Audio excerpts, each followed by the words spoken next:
Guys, मेरे channel को like share subscribe कीजिए और बेल आइकन को दबाइए। तो आज का ब्लॉग स्टार्ट करते हैं। Welcome back to my channel. Hello दोस्तों, कैसे हैं आप सब। आई होप कि आप सब अच्छे होंगे, खुश होंगे। और मेरा तो आज ख़तरनाक वाला काम शुरू हो गया है क्योंकि बारिश हो रही है, मौसम ठीक नहीं है, लेकिन आटा जो है पिसवाना है तो गेहूं तो साफ़ करना ही पड़ेगा।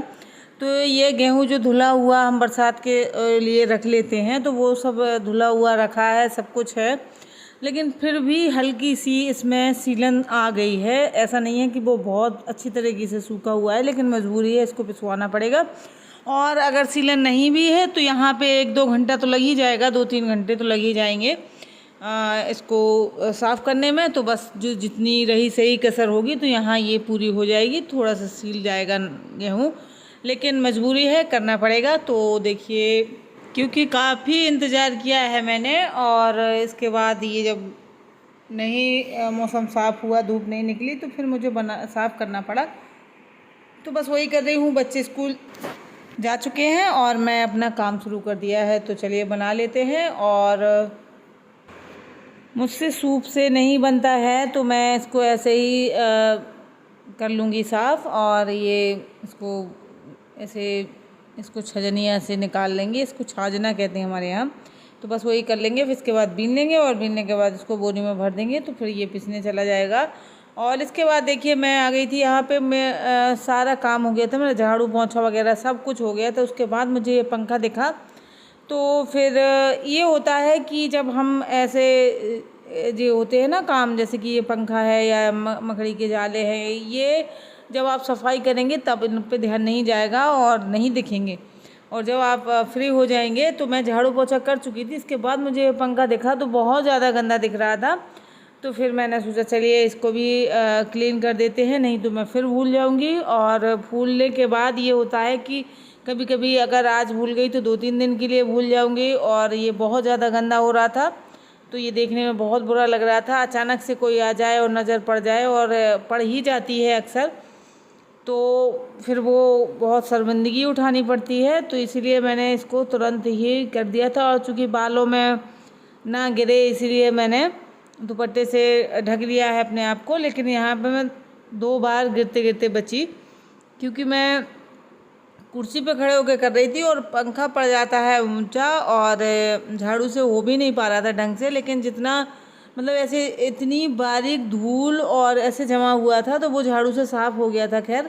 लेकिन बहुत ज़्यादा दिक्कत हो रही थी यहाँ पे। इस तरीके से मैं ज़्यादातर सीढ़ी लगा के ही कर देती हूँ, क्योंकि उससे अच्छे आराम से बैठ के और अच्छे से हो जाता है। और मैं यहाँ 2 बार गिरते गिरते बची थी, तो बस वही है। लेकिन मैंने सोचा कि अगर मैं आज नहीं करूँगी तो पता नहीं कितने दिनों के लिए भूल जाऊँगी, और फिर वो देखने में गंदा लगता है। और पता नहीं ऐसे टाइम पे दिखता है जब हम जैसे या तो रात होगी या कुछ ऐसा होगा, तभी ये दिखेगा। तो फिर कर नहीं पाते हैं, फिर सोचते हैं कल कर देंगे, परसों कर देंगे। देखिए, कुर्सी के ऊपर धूल ही धूल आ गई थी, कुर्सी को भी साफ़ कर देंगे और फिर इसके बाद इसको साइड में रख देंगे। और फिर इसके बाद हम फिर से यहाँ पे झाड़ू वगैरह करेंगे, क्योंकि यहाँ पे झाड़ू लग चुकी थी। और इसके बाद मुझे ये दिखा, तो फिर मैंने सोचा चलो दोबारा से लगा लेंगे झाड़ू, लेकिन इसको कर ही देते हैं।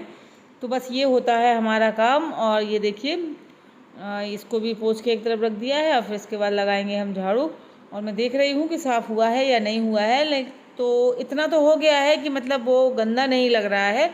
फिर कभी किसी दिन सीढ़ी लगा के पानी से कायदे से करेंगे। तो चलिए, आज मैं आप लोगों को दिखाती हूँ कि मैं बना रही हूँ रायता। और ये रायता बनाते हुए मुझे अपनी दादी की एक बात याद आ गई। जब हम लोग छोटे थे, तो मैं आपको एक कहानी सुना रही हूँ, अगर आपको अच्छी लगे तो बताइएगा।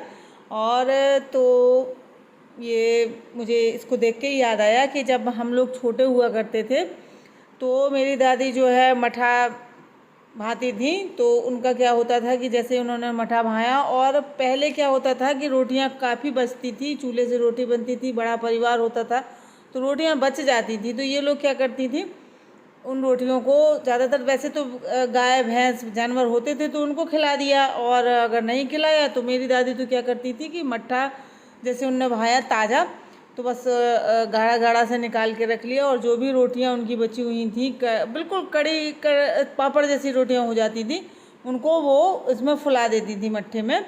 और फुलाने के बाद बढ़िया अच्छा सा नमक मिर्ची और धनिया पीस के दरदरा सा, मतलब उनका बहुत बारीक नहीं पिसता था, तो दरदरा सा पीस के और उसके ऊपर ऐसे छिड़क के और किसी चीज़ से ढक के और वो चली जाती थी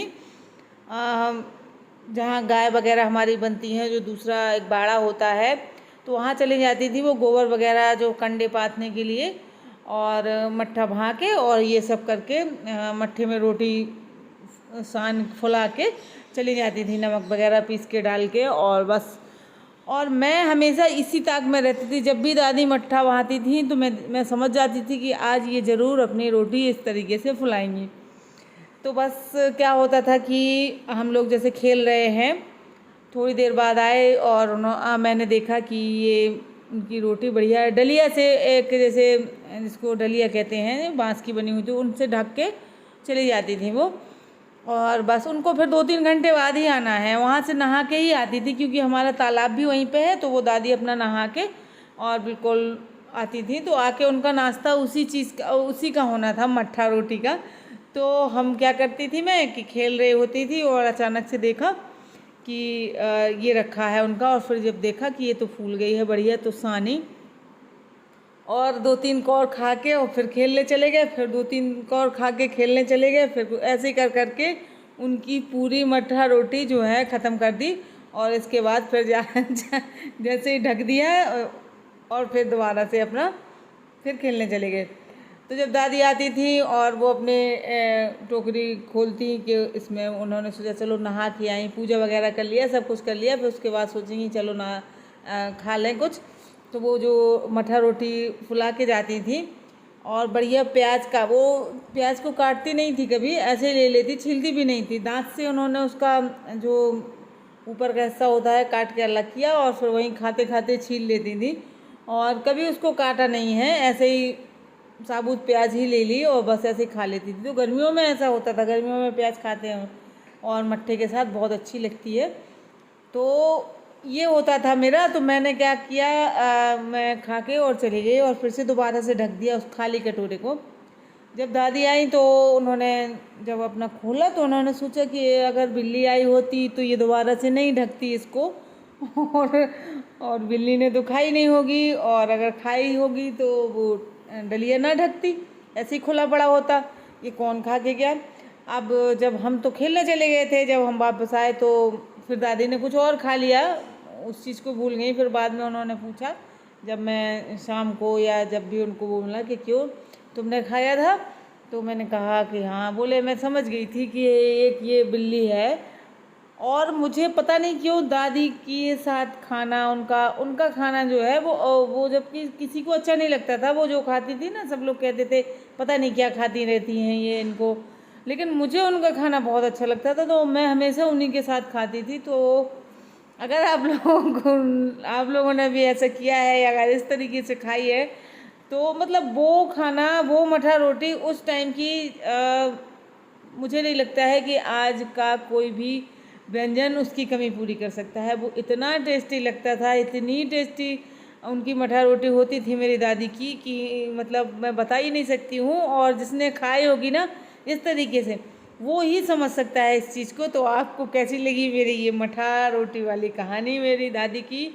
और अगर अच्छी लगी हो तो एक कमेंट में ज़रूर बताइएगा कि किन किन लोगों ने इस तरीके से रोटी खाई है बचपन में। और मैंने तो बहुत खाई हैं, फिर मेरी दादी समझ गई थी तो वो हमेशा अपने साथ खिला लेती थी। तो आज के लिए बस इतना ही है, मिलेंगे अगले वीडियो में। बाय बाय दोस्तों।